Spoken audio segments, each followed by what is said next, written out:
9টা শুরু করছি নজরে বাংলা। আজ হাইকোর্টে এসআইআর বৈঠক ডাকলেন হাইকোর্টের প্রধান বিচারপতি। আজ দুপুরে হাইকোর্টে এসআইআর নিয়ে বৈঠক ডাকলেন হাইকোর্টের প্রধান বিচারপতি। এই বৈঠকে থাকবেন মুখ্য সচিব, ডিজি, কলকাতার সিপি ও রাজ্যের সিইও।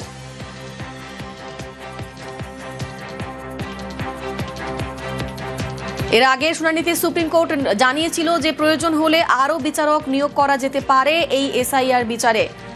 সেই নিয়েই আজ আলোচনার সম্ভাবনা। আজ দুপুরে হাইকোর্টে এসআইআর সেই বৈঠক ডেকেছেন হাইকোর্টের প্রধান বিচারপতি। বৈঠকে থাকবেন মুখ্য সচিব, ডিজি, কলকাতার সিপি এবং রাজ্যের সিইও।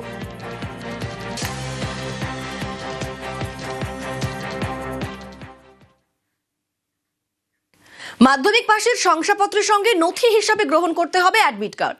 নির্বাচন কমিশনকে ফের একবার স্পষ্ট জানিয়ে দিল সুপ্রিম কোর্ট।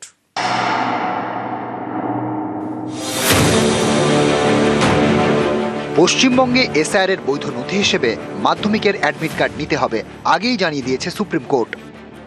মঙ্গলবারের শুনানিতেও শীর্ষ আদালতে প্রধান বিচারপতির বেঞ্চ জানিয়ে দেয় 14ই ফেব্রুয়ারির মধ্যে জমা পড়া আধার কার্ড মাধ্যমিকের অ্যাডমিট কার্ডের মতো নথি গ্রহণ করতে হবে। এ নিয়ে বুধবার সুপ্রিম কোর্টে আপত্তি জানান কমিশনের আইনজীবী। তখন বিচারপতি জয়মাল্য বাগচি বলেন, মাধ্যমিকের অ্যাডমিট কার্ড নথি হিসেবে নিতে বলা হয়েছিল, কারণ মাধ্যমিক পাশের শংসাপত্রে জন্মের তারিখ এবং বাবার নাম থাকে না। মাধ্যমিকের অ্যাডমিট কার্ডে কি আছে তা বাংলার বিচারকরা জানেন।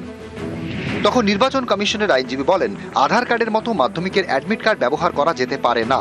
এক মামলাকারীর আইনজীবী বলেন, যারা মাধ্যমিক পাশ করেননি তাদের কাছেও তো অ্যাডমিট কার্ড থাকে। এরপরে প্রধান বিচারপতির বেঞ্চ জানিয়ে দেয়, এসআইআর জমা পড়া সমস্ত নথি বৃহস্পতিবার বিকেল 5টার মধ্যে জমা দিতে হবে। ইআরও এবং এইআরওরা জমা দেবেন প্রিজাইডিং জুডিশিয়াল অফিসারদের। সেক্ষেত্রে মাধ্যমিক পাশের শংসাপত্রের সঙ্গে মাধ্যমিকের অ্যাডমিট কার্ডও জমা দেওয়া যাবে, বয়স এবং অভিভাবকের প্রমাণপত্র হিসেবে। অর্থাৎ এসআইআর ইস্যুতে ফের একবার সুপ্রিম কোর্টে ধাক্কা খেল নির্বাচন কমিশন। নিউজ 18 বাংলা।